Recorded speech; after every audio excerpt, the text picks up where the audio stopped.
Continue our review now on page 3. We're looking for the limit as n approaches infinity of this sequence. So I'm going to split this fraction up to limit as n approaches infinity of 100 n cubed over 25 n cubed plus 1 over 25 n cubed. And I can simplify to the limit as n approaches infinity of, these cancel, 100 over 25 is 4, so limit as n approaches infinity of 4 plus 1 over 25 n cubed. As n, the term number increases, this 4 doesn't have an n, so it just stays 4. And as n increases, this denominator is going to increase, making the fraction smaller, approaching 0. And 4 plus 0 is 4. Term values will approach a value of 4. Number 13, the limit as n approaches infinity of 50 over 2. We'll just actually simplify this one as we go. So we've got 50 n to the 7th over 2 n to the 9th. 50 over 2 is 25. N to the 7th over n to the 9th leaves me with n squared in the denominator. Okay, then we've got 300 n to the 4th over 2 n to the 9th. 300 divided by 2 is 150. N to the 5th, n to the 4th over n to the 9th leaves n to the 5th in the denominator. And then 2 over 2n to the 9th is 1 over n to the 9th power. So as n gets larger, this denominator gets larger, making the fraction smaller, approaching 0. This denominator will get larger, making the fraction smaller, approaching 0. And this denominator will get larger, making the fraction smaller and approaching 0. So 0 plus 0 plus 0, the term values have a limit of 0. Okay, and our last limit here, this one has multiple terms in the denominator, so I'm not going to split it like I did the last two. I'm looking for the largest exponent of the denominator, and that is the 5th power. So I'm going to multiply the numerator by 1 over n to the 5th, and I'm going to multiply the denominator by 1 over n to the 5th. So that will give me the limit as n approaches infinity of 12 over n to the 5th. I need to make this a little bit taller.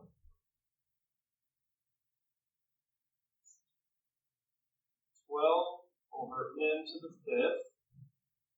And then n squared over n to the 5th, so that's plus 1 over n cubed. And then 3n to the 5th over n to the 5th is 3, minus 7n over n to the 5th is 7 over n to the 4th. Then the denominator, 27n to the 5th over n to the 5th, that's 27. Minus 13n to the 4th over n to the 5th, 13 over n.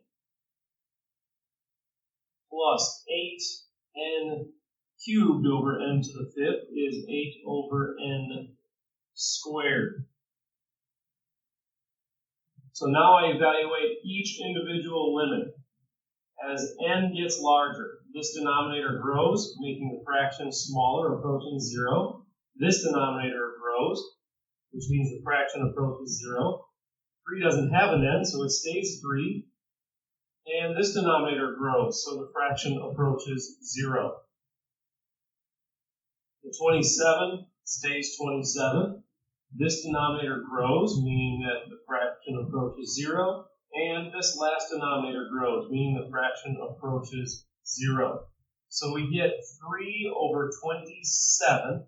3 goes into both one time and 9 times, so the limit is 1/9.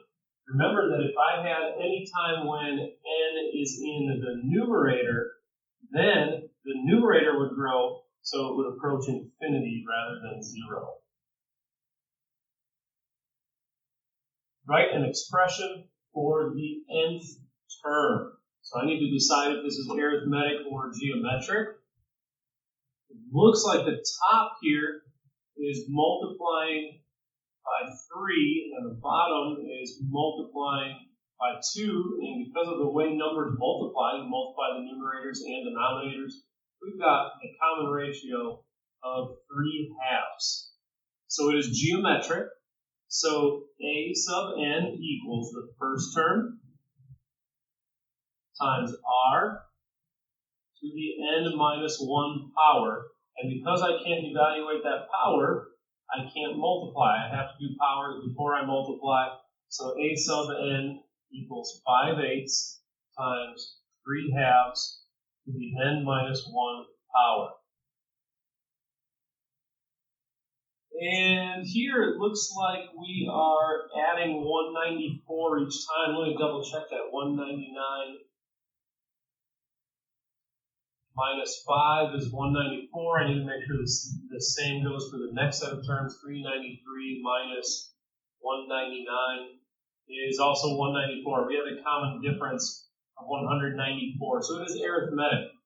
A sub n equals the first term plus the common difference times n minus 1. So that's 5 plus 194 n minus 194. And we'll combine our like terms. We've got 194 n, and then 5 minus 194 is negative 189, so minus 189.